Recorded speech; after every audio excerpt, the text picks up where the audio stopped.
Welcome to the moment. It's a great honor to have you join us again this evening in the month of August in the year 2023. What a great honor to be alive and to be in good health and in the position that you are now. No matter what it is, I want you to know that the best in that moment or in that position for you. If you have not been able to touch it, don't worry. That's why we are here in this broadcast. By the special grace of God, you will be able to touch it. I'm so glad, I'm so happy to have you in this broadcast. If you are joining us for the first time, this is the moment. We have this broadcast live from Los Angeles, California, in the United States, the last Friday of every month. And I'm so glad that you are a part of what we are doing. Why are we in the moment? It's to help everyone experience and enjoy the best in every moment of life. Every moment of life has the best in it. But not everybody is able to see it. Not everybody knows that it's available. In the beginning, when God created man and he created everything, and then he created man, and then he looked at everything that he created and he said, wow, this is good. You see, so there was nothing bad when man was created. Everything was good. Every single moment for you and I, right from the beginning, was the best that anybody can have. Something happened, evil came into it, not good came into it, but one great thing happened again. A little over 2,000 years ago, Jesus Christ came and changed everything back to what it was in the beginning. But not many people is aware of this, that it has changed. You see, there has been a transformation. You see, when you look at the world that we live in, it's going down. It's not getting better. It's getting darker. You see, but the Bible made us understand that we are the light in the midst of the darkness. So the darker it becomes, the brighter we will shine. You see, so for us, things has been brought back to the original. Man has been restored to its initial position as the authority on earth. We are being returned to Eden. Let me put it that way. We have been returned to the place of the best. You see, and that's why no matter what the situation is, no matter what you are experiencing, no matter what is facing you in any moment, I want you to understand that there is the best for you in that moment. No matter what it is. Sometimes it's not good, or let me say most of the time, it's not so good. Most of the time, it's not looking like, what you want it to be. But understand something. In the midst of it is the best for you. And that's what made me define the moment as the best moment of a moment in life. And that is what is available for each and every one of us. Every one of us. Every one of us is available. But only those that can see it will be able to experience it. Only those who understand it will be able to experience it. And that is why we are here in this broadcast. So, I want to take us a little further. We've been talking for the past 3 months. We've been looking at instinct. And scientists made us to understand that the first instinct in man is to protect himself. Oh, you see. But when we look at what they have told us about instincts, sometimes it looks like we have been destined for doom. It looks like we have been programmed sometimes in some situations to fail. It looks like, well, there is nothing we can really do about it, no? Because, well, that is just something that we can't touch, something that we cannot affect, and that is not the whole truth. That is not the whole truth. Yes, there are good instincts, there are bad instincts. We have, every one of us, we have what it takes to determine what instinct is triggered in our life. Science may tell you, well, there is nothing you can do about it. It's just those things that you do that you don't have a control over. That is not the total truth. You see, and that's why I'm sharing this with you. You are an authority on earth. You are in charge right here on the surface of the earth. You have what it takes to be in charge of everything that God created. You have the ability and you have the capacity.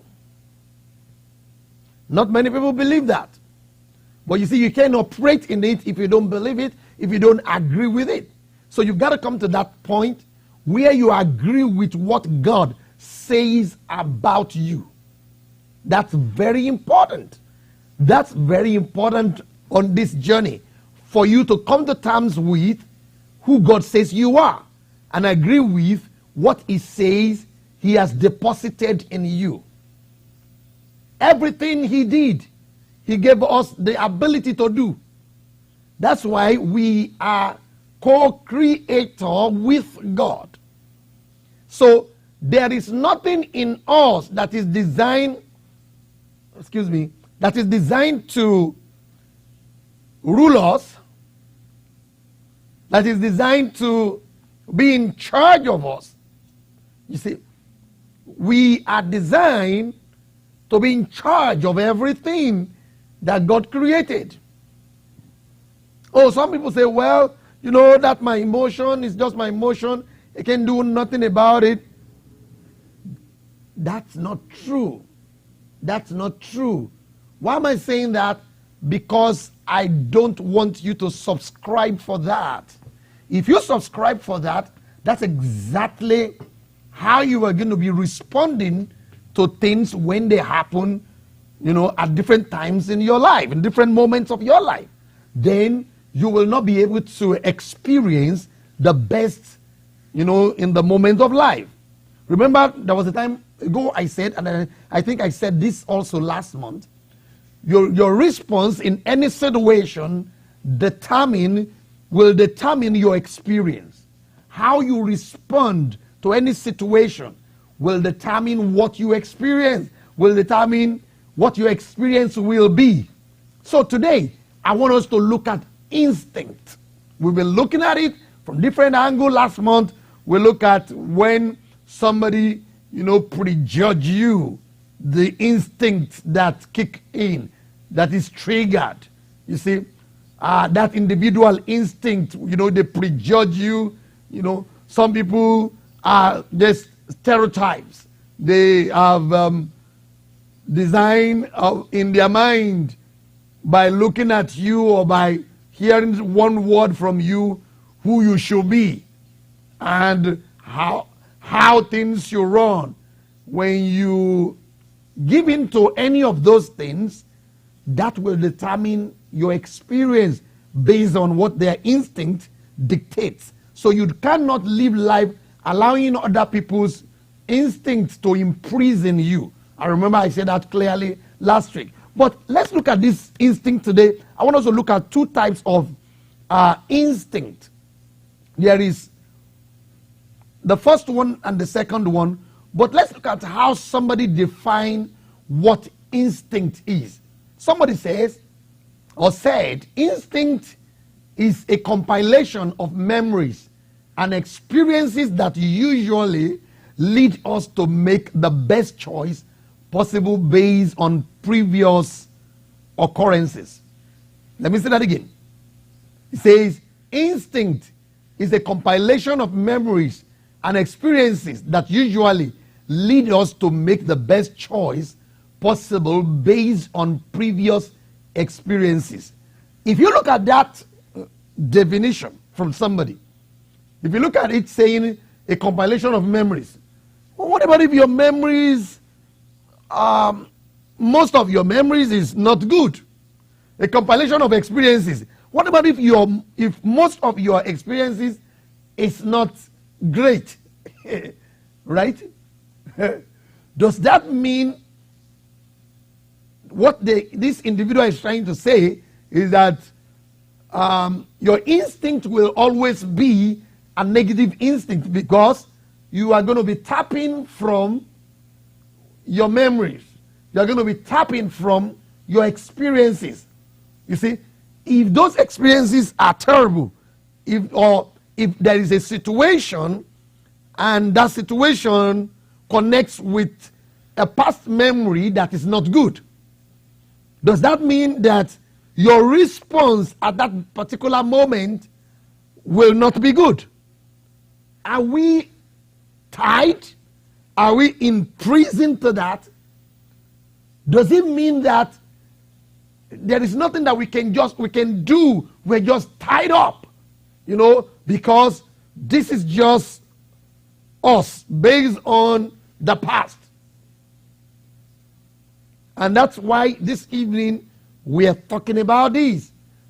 You can't afford to be locked up in the past if the past is not good. You cannot afford to be locked up there. You see, if the past is not good and the experience at the moment, or let me put it this way rather, the situation at the moment is not good. Well, you can't tap to what is not good to fix what is not good now. You see, bad can't fix bad. You've got to understand how to tap into good in order to be able to fix the bad memory of the past, the past experiences. You see, so how do we do that? You see, how do we reprogram ourselves so that we are not conditioned to the past memories that are not good and the past experiences that are not good? You see, there is a type of instinct that is called grief fear instinct. Grief fear instinct. Both of them are combined. Grief, when you talk about the grief, we're talking about sorrow, we're talking about pain. When you're talking about fear, you're talking about being scared. You're talking about it's scary. You're talking about being frightened, right? Look at the combination. You see, the combination of these two brings you to a position of overreacting.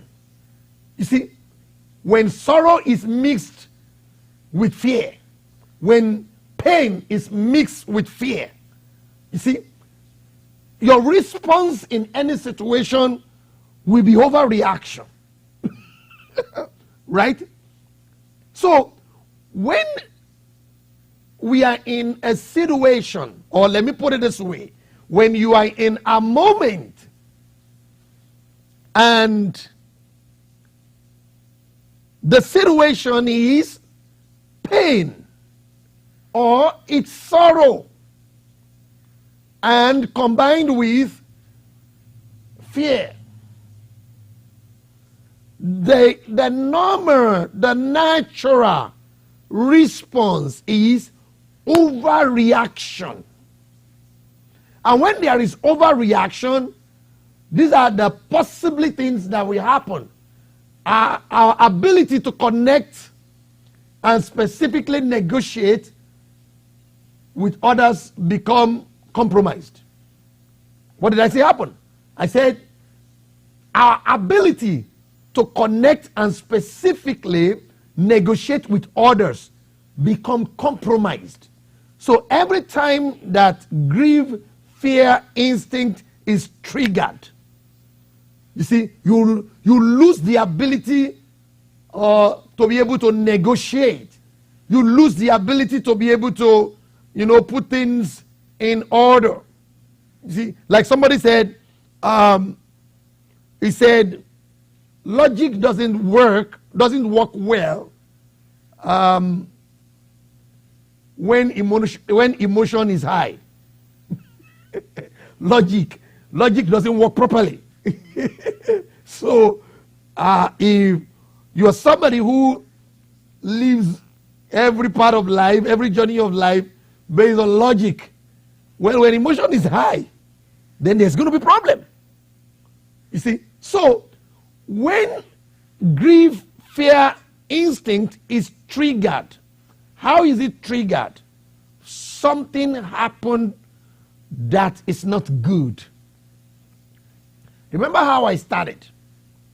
That in every situation that we are in, or in any moment that we are in, the best is available. Good is available. But if what that situation triggers and we give room to it, we allow it to be triggered, is grief and fear instinct. We are going to start overreacting. Remember also that whatever your response is will determine your experience. So if you got to experience the best, well, you cannot allow grief, fear, instinct to be triggered. Somebody says, okay, how do we do that? Let me give you an example, tell you something that is similar that happened. I was discussing with a family member and was talking to me about, one of the family member, another family member also, with a situation that happened in the past, and another family member reached out to this very family member that we're talking to in order to be able to be of help and help in moving forward from the past and, trying to help with things. But because of what happened to this individual in the past with a family member, seeing another family member coming in now to have a conversation, do you know what that thing triggers? It triggers grief, fear, instinct. So that individual said, started reacting. Don't let me say reacting, overreacting. You see, cannot even, understand why this new individual, new family member was coming in, to talk, to have a fellowship with you, to be able to pull things together. Why? Because that individual remember what has happened in the past with another family member, the pain that was caused, the sorrow that was caused, by that another family member. So if this family member walks in now, what happened? The pain is like the pain is refreshed. And likewise in life, that's what happens to a lot of people. There are things that we go through. You see, immediately we get into things like this, it reminds us, or it refreshes the wound of the past. The first thing that that comes up is that the grief, fear, instinct, is triggered.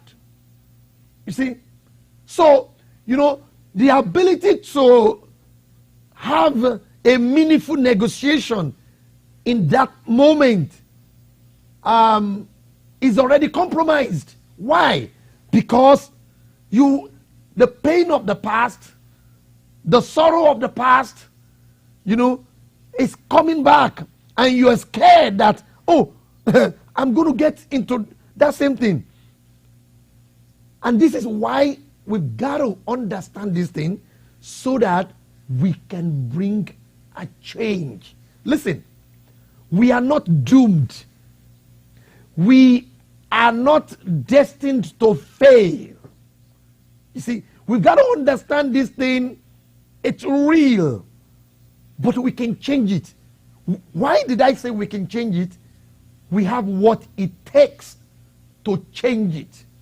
You see, when grief, fear, instinct is triggered, our ability to seek is dulled. You see, and when I say ability to seek, you see, seeking is another type of instinct. What is that? You know, seeking instinct is the instinct that moves us to explore our environment, you know, in order to meet our needs. Seeking instinct is what moves us in the morning to go towards what we desire. It's a great instinct. You see, it's an instinct that needs to be triggered, boom, boom, boom, every day, in everything that we do, because it helps you to launch out. It helps you to go for it.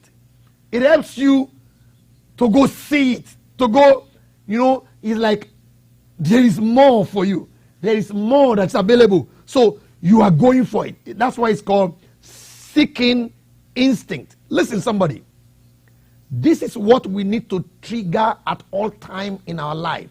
Even when we are in situations that are terrible. Somebody may ask this afternoon, okay, we've heard everything that you said. So how do we trigger seeking instinct and not always allow grief, fear, instinct to be triggered at all times? How do we do that? Remember I said, you and I have what it takes to do it. God has given us that ability. We saw that happen in the life of Jesus Christ, our personal Lord and Savior. You see, there are things that happen that will have stopped him from accomplishing what he came here to accomplish. And look at the life of Apostle Paul in the Bible. If you look at that journey, the journey of his life from the time that he had an encounter with Jesus Christ on the way to Damascus, a lot of things happen that you'll be wondering, what is moving this guy to keep going? Why is it that this guy never get tired of going? You see, this guy has mastered something and he continued to put in the work. God's help that was available for him that time, do you know something is available for every one of us today? But you see, when we don't understand this stuff, our life is going to look like, oh, God is just so, what's the word? God is just so unfair. God is just, it's just partial. You know, some people, he gave them what it takes. Some people don't have it. And that is not the truth. The truth is that we've got to come to understand something that this guy knew and was operating in. Let's look at what he said in the book of Philippians chapter 3 from verse 12 through 15. I want you to go through with me this evening. Let's look at that. I'm running short of my time. I want to keep the time, but I'm running short of it already. But I wanted to see something because I believe that this is the heart of what we're talking about this evening. How to be able to continue to trigger seeking instinct and not give room to grief, fear, instinct that will imprison you and make you overreact in every situation of life. Because whenever you are overreacting, you are not going to be able to be at your best. Your negotiation power is going to be imprisoned. So you are not going to be able to do the best of the things that you're supposed to do. You're not going to be able to achieve the best of the things. You're not going to be able to enjoy every moment of your life. Every moment of your life is designed for you and I to enjoy. Let's go to Philippians chapter 3. Let's go there. Let me move up to Philippians chapter 3 from verse 12. Here, Apostle Paul talking here. He said, I admit that I haven't yet acquired the absolute fullness that I'm pursuing. Did you hear him? He said, I admit that I haven't yet acquired the absolute fullness that I'm pursuing. I admit it. Right? But now look at what he said. He said, but. The word but zeroes everything he said. It means, listen, I'm not going to sit down there that I have not gotten it. You see? And that is where many people sit in life. I don't have it. I have not gotten it. I don't have it. Oh, it's not available. He said, but. He said, let's zero it out. But I run with passion into his abundance so that I may reach the purpose for which Christ Jesus laid hold of me to make me his own. Look at that. He said, but I run with passion into his abundance. So his focus was not in the past. If the past is not working, if the past is horrible, you see, I am not going to continue to draw from there. I am going to keep my focus on where the abundance is.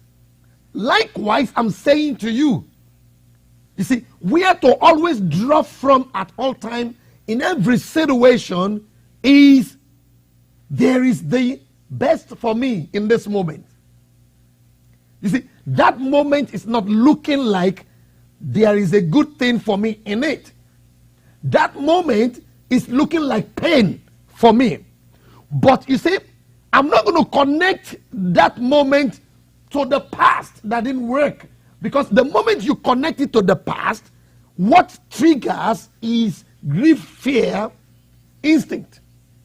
And grief, fear, instinct, you see, puts you in a position where you're not seeking.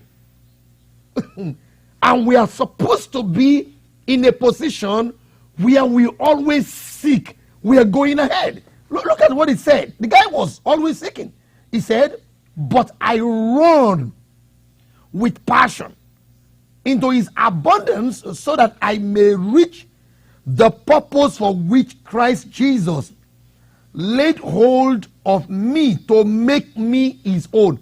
I am running with passion into abundance. Abundance is always ahead of you. You hear that, somebody? I said, there is more ahead of you. So you cannot afford to keep connecting to that which that brings you back into that pain, into that scary position. You see, you got to continue to connect with that which that lies ahead. I said, in every moment for you, there is the best. So, in any situation, your focus is the best in this situation. So what happened? You trigger the seeking instinct instead of you trigger the grief, fear instinct. Always, you always. Why? Because you focus. You are going ahead. You are moving ahead. You are looking for something.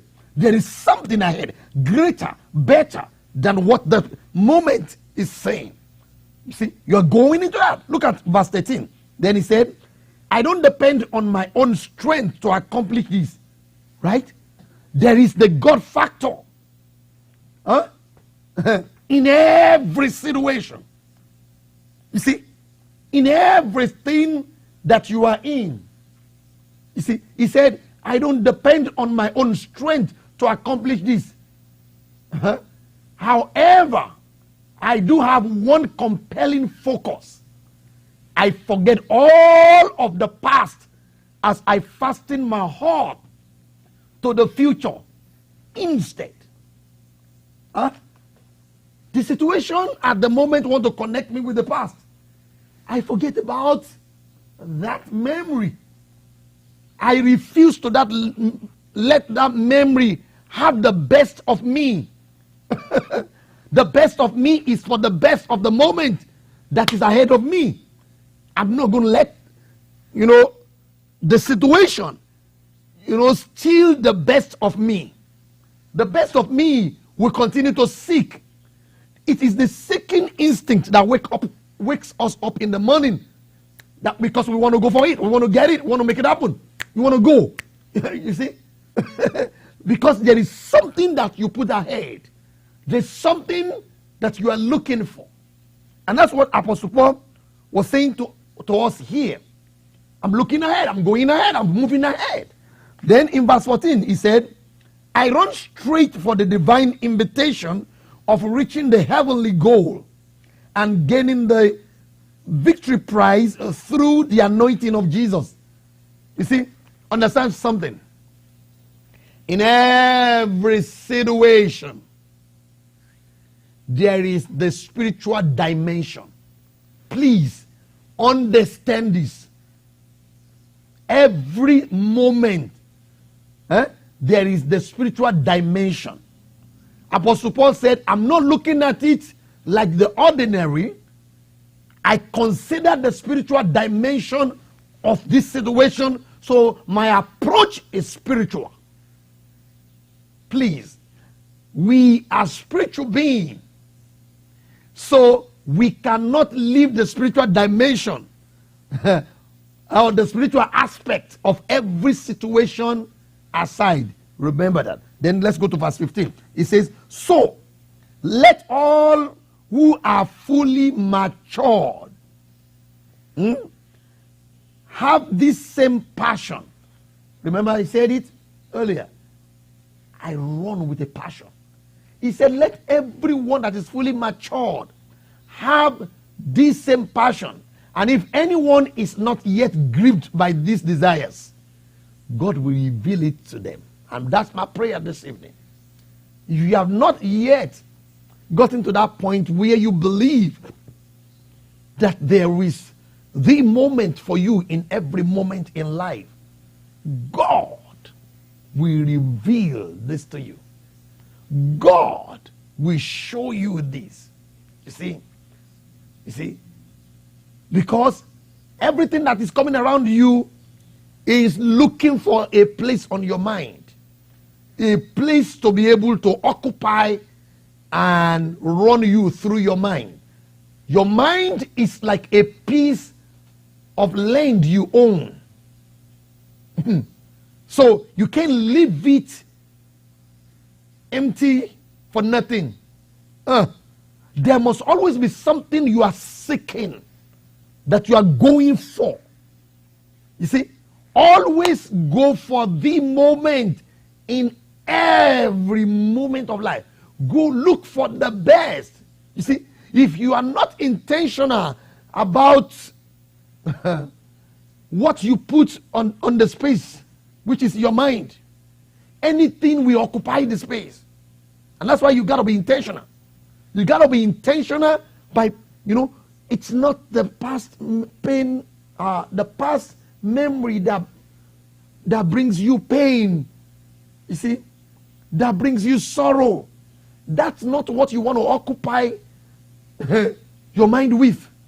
Because you will always attract, the material equivalent of whatever dominates your mind. You will always attract that. Understand that so what dominates your mind, it's important because that will determine what you trigger, what instinct you trigger. You see? So what you need to begin to do, like I said last month, when you saturate your mind with the right thoughts, it will become easier to recognize and challenge instinctual patterns that are contrary to right thoughts. Now that's why you have to intentionally position your mind to seek. Move ahead. Go ahead. You see, Apostle Paul said, I am passionately going ahead for the abundance. There is an abundance of peace ahead of you. There is an abundance of joy available for you. There is an abundance of resources that is there for you. In the midst of where you see nothing, don't let that nothing that you see dominate your mind. In the midst of nothing, there is abundance. Remember when God started in the beginning, there was nothing. But out of nothing, he created everything that we see today. I want you to understand this, somebody this evening. My brother this evening, my sister this evening. There is abundance in the midst of lack for you. And if you let grief, fear, instinct dominate you, your judgment will always be wrong. And that's why you got to keep your focus on what is ahead of you, even when everything looks like there is nothing. Because in the midst of nothing, there is too much for you. And I want to leave you with this. I don't want you to forget this. I want you to always have this in mind, that you are better than what you see. You are more than what you know and greater than what you look like. I'll see you next month by the special grace of God. God bless you. Bye. Imagination is the ability to see with your heart what you cannot see with your eyes. Isaiah chapter 26 verse 3. You will keep him in perfect peace, whose mind is stayed on you, because he trusts in you. DIC Los Angeles, church with a difference.